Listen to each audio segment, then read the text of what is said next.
Back when I was a kid, going to fucking piano lessons.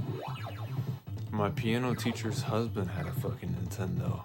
Just fucking hanging around from his mom's basement. Went back, excavated it, brought it back up from the grave, sent it over my way, dude. I plopped that fucker down on my carpet, plugged it in the old projection television, bro. You remember those beasts? You remember those fuckers? You remember those janks? You remember those beasties? You remember them boys? I had me one of them. And that's what I played the Nintendo on, bro. For the first time. You know, I wanted a Nintendo before that, but I opted for the fucking Super Nintendo. I opted for this thing. Because it had better graphics. I was gravely mistaken. Nintendo's where it's at, man.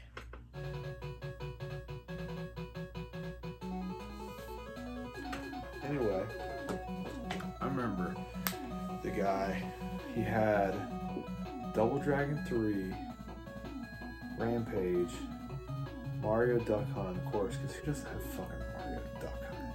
I remember at the time, I had an adapter from my Super Nintendo.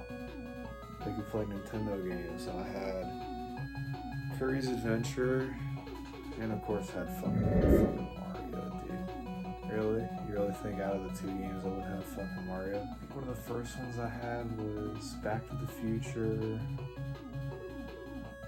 Bad Street Brawler. That game fucking sucks ass. I had some cheapo games, probably like Solar Jetman, Destination Earthstar, fucking like the cheapest bottom of the barrel games money could buy. Dash Galaxy and Alien Asylum. The fucking shittiest games you could possibly imagine. Piano Teacher's Husband, he had some decent legit games. Really like the first real Nintendo experiences I had with a real console, actual hardware, not none of this fucking retro bit adapter bullshit, you know? Fucking actual real deal stuff. With the actual controller over. But if you really want to go back, my first experience with Nintendo was back on the GameCube with that Zelda compilation disc. It had Zelda 1, 2, Ocarina of Time. It might have had Majora's Mask, and it had like a sample demo of Wind Waker on it. That was my first Nintendo experience. But before that, we had the fucking Genocide. That was what I fucking played for the longest amount of time. We had fucking Street Fighter 2. We had fucking Jeopardy, TNN Outdoors, Bass Tournament, Baseball Tonight. I remember we borrowed Jurassic Park off of some kid from church. We had Sonic 2, Knuckles, fucking playing split screen multiplayer for fucking Sonic 2. Good times. We didn't have a lot of games, but like, we made do. We had a television, bro. We fucking watched the tele, alright? My mom liked soap operas. We watched them. And I fucking hated it. But we did have VHS. And that's what fucking saved the day. I had a VHS player. I had a DVD player too, but we didn't have a lot of those. Didn't have a lot of them, bro. I remember back in the day, you get fucking like classic cartoon DVDs for $1 a piece at the fucking Carnival Foods. It was pretty decent stuff. You got Popeye, Bugs Bunny, Betty Boop, fucking anything you could fucking possibly imagine and ask for, dude. All there within your grasp. I mean, it wasn't nothing to say, hey dad, can I fucking have one of these DVDs, motherfucker? You'd be like, yeah, sure. Alright. Just throw it in the fucking cart. Damn, you're outside. Popping that shit in at home. you got entertainment for about an hour and a half.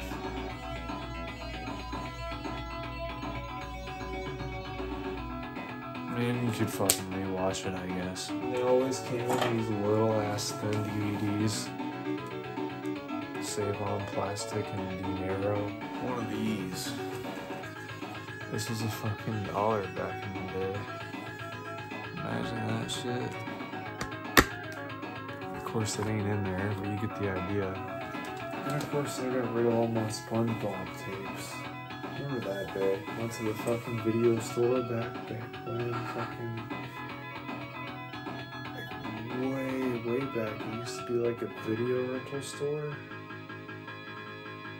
And then like right after they closed down, they opened up a bargain box in the same location. And I think I traded them in there. I traded in my SpongeBob VHSs for I think Sonic 1. And I think I had it in the box. But I got rid of that for some reason. I don't know why I fucking got rid of Sonic 1. That store ended up closing down. And then in the same little corner complex, right on the other end, they opened up another bargain box after this one closed down. And then I remember like the last day they were open, or no, they weren't even open, they were packing up their stuff. I drove there, walked up to the front door, and the movers were gone, but their truck was still there, and the fucking back door was open, and so was the front door, so I could have literally walked in and just taken anything I wanted and left because there's nobody there. And the same fucking thing happened at the bargain box at the mall. The very day of, I called up, I'm like, hey, you guys open? They're like, yeah. I'm like, okay, click, drive there. Their fucking gate was shut, and that was the very last day they were open. If I would have made it there like fucking 30 minutes to an hour earlier, I could have fucking bought something, but nope. Right in that exact fucking minute. They could have told me, oh yeah, this day, today we're fucking closing down completely. Come within 10 minutes or you're screwed for your life. But no, they're like, yeah, head on out, bro. We don't give a fuck. You know, head on out. We'll fucking be here. Nope, gate's shut, permanently closed.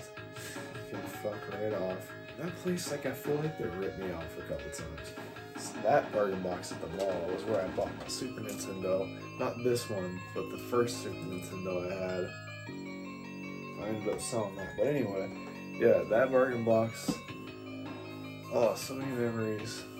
It was a bargain box in Zanesville, for those of you who know. But yeah, I remember there's this one time I had like a stack of Sega Dreamcast games, and I was gonna like trade them in or something. But like I changed my mind. At the last instant, like I looked around after I like gave them my trade stuff, and I'm like, there's really nothing here I want. So I went back to the counter and got my stuff, and one of the discs was missing. And you know, you think really it's not that big of a deal, but as a kid, like I thought back on that, and I was like, you probably fucking stole that. Like on purpose, which they might not have, but at the same time as a kid, you know, a $10 game, if you lose that, that's kind of a fucking big deal, you know? So I was kind of salty about that, and then I ended up fucking making it a hell of a lot worse, and I got a Sega CD off of them, boxed, and I left it on the floor with the fucking disc tray up. I remember I like walked back to the TV and accidentally fucking kicked a disc tray and like dislocated it, and it wouldn't shut right. And I fucking returned it to that bargain box, broken. After I broke it, I'm not proud of it by any means, but this is a fucking therapy session apparently. But yeah, they fucking took it back and no questions asked. They didn't even fucking look in it. But that was my revenge for them stealing my Dreamcast game. I think I'll end it there before I make more of an ass of myself. Well, sayonara, motherfuckers. We'll see you next time. Hope you enjoyed the video. If you did, be sure to like and subscribe, because we're not going nowhere except for down. So you better be a part of it, motherfucker. Fuck you, and good night.